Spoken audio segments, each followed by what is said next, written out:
주신 아주 흥미로운 자료입니다. 네, 반갑습니다. 바로 원대역법 재정촉구 캠페인 영상 시나리오인데요. 이걸 보면서 사이버대학의 현재 또 미래에 대한 이야기를 좀 해볼까 합니다. 네, 그 사이버 교육이 이제 우리 사회에 정말 깊숙이 들어와 있는데 이 법안이 왜 필요한지 그 핵심을 좀 같이 짚어보면 좋겠네요. 네, 좋습니다. 자, 그럼 한번 풀어볼까요? 네, 이 캠페인 자료 딱 보면 시작부터 좀 인상적이에요. 네, 그렇죠. 2023년 기준으로 사이버대학 재학생이 13만 명, 졸업생은 42만 명을 넘었다. 이 숫자를 딱 제시하죠. 정말 엄청난 숫자죠. 이제는 뭐 소수의 선택이라고 보기는 어렵고요. 맞아요. 정말 많은 분들이 이제 사이버 교육을 통해 배우고 계신 건데 근데 여기서 딱 짚는 포인트가 있어요. 네.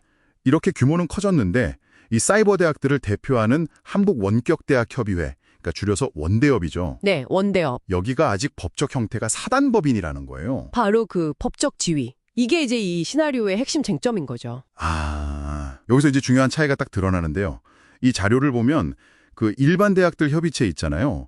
대교협이나 전문대교협. 네, 그렇죠. 거긴 익숙하죠. 네, 거기는 이미 법률에 근거를 둔 법정단체인데 원대협은 그게 아니라는 점을 지적하고 있거든요. 아, 법정단체냐 아니냐 그게 큰 차이군요. 네, 법정단체라는 게 그냥 이름만 그런 게 아니라 법률에 의해서 설립되고 뭐랄까 정부와의 관계나 공적인 지원 자격 같은 거에서 명확한 근거를 갖게 되는 거거든요. 근데 이제 사단법인은 상대적으로 좀 민간협회 성격이 더 강하고요. 그렇군요. 그러니까 법정 단체가 아니기 때문에 이 시나리오에서 주장하는 것처럼 정부 재정 지원 사업 참여라던가 네, 맞아요. 아니면 국제적으로 학위 인정을 받는 과정에서도 좀 실질적인 어려움에 부딪힌다 이런 이야기네요. 네네. 단순히 그냥 우리도 이름 좀 높여줘 이게 아니라 현실적인 제약이 있다는 거죠. 네, 그래서 이 캠페인 자료가 원대여법 제정이 정말 시급하다 이렇게 목소리를 높이는 거군요. 맞습니다. 이 법이 통과되면 원대협이 이제 법정단체로 딱 격상이 되는 거고요. 네. 이걸 통해서 사이버 대학이 우리 고등교육 시스템 안에서 뭐랄까 제도적으로 좀 동등한 파트너로 인정받게 될 거다. 이런 기대가 담겨 있는 거죠. 그리고 또 보니까 이 법안이 여야 합의로 발의됐다는 점도 좀 강조하는 것 같더라고요. 네, 그 부분도 이제 설득력을 높이려는 장치겠죠. 여야가 같이 발의했다는 점을 내세우는 거고요. 그럼 이 법적 지위 확보가 구체적으로 어떤 변화를 가져올 거라고 보는 건가요? 시나리오에서는? 네, 시나리오 내용을 보면 기대가 커요. 우선 단순히 위상만 강화되는 게 아니라 정부 재정 지원 기회가 좀 더 확대될 수 있다. 재정 지원 중요하죠. 그렇죠.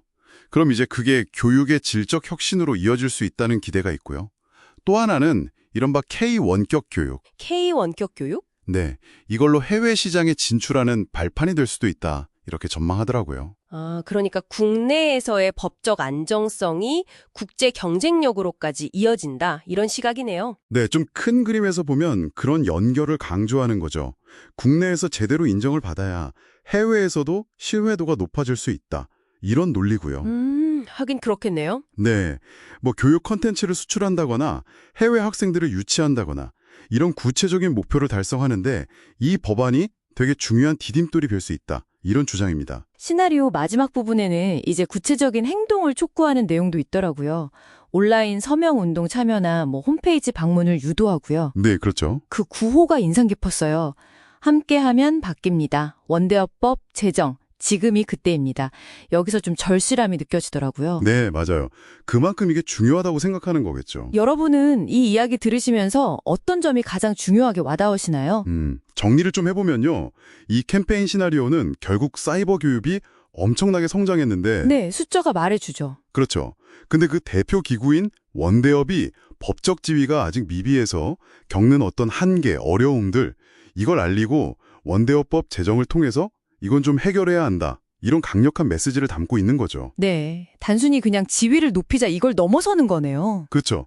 사이버 대학의 어떤 내실 있는 발전, 그리고 더 나아가서 글로벌 경쟁력 확보, 이걸 위한 좀 기반을 다지려는 시도다. 이렇게 해석할 수 있을 것 같아요. 네, 그 방대한 학습자 규모하고 그 대표 기구의 법적 지위 사이에 좀 간극이 있는데 그걸 메우려는 움직임으로 보이네요. 네, 맞습니다. 자, 그럼 이 모든 논의가 우리에게 던지는 질문은 뭘까요?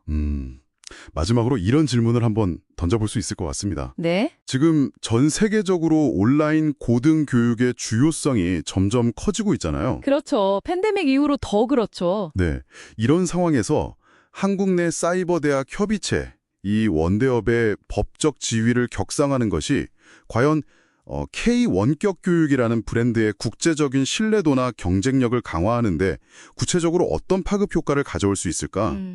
그 실제적인 효과에 대한 질문이군요. 네, 이 법적 지위 변화가 정말로 실질적인 국제 경쟁력 향상으로 이어질 수 있을지 이 부분은 앞으로 좀 계속 주목해 볼 만한 지점인 것 같습니다.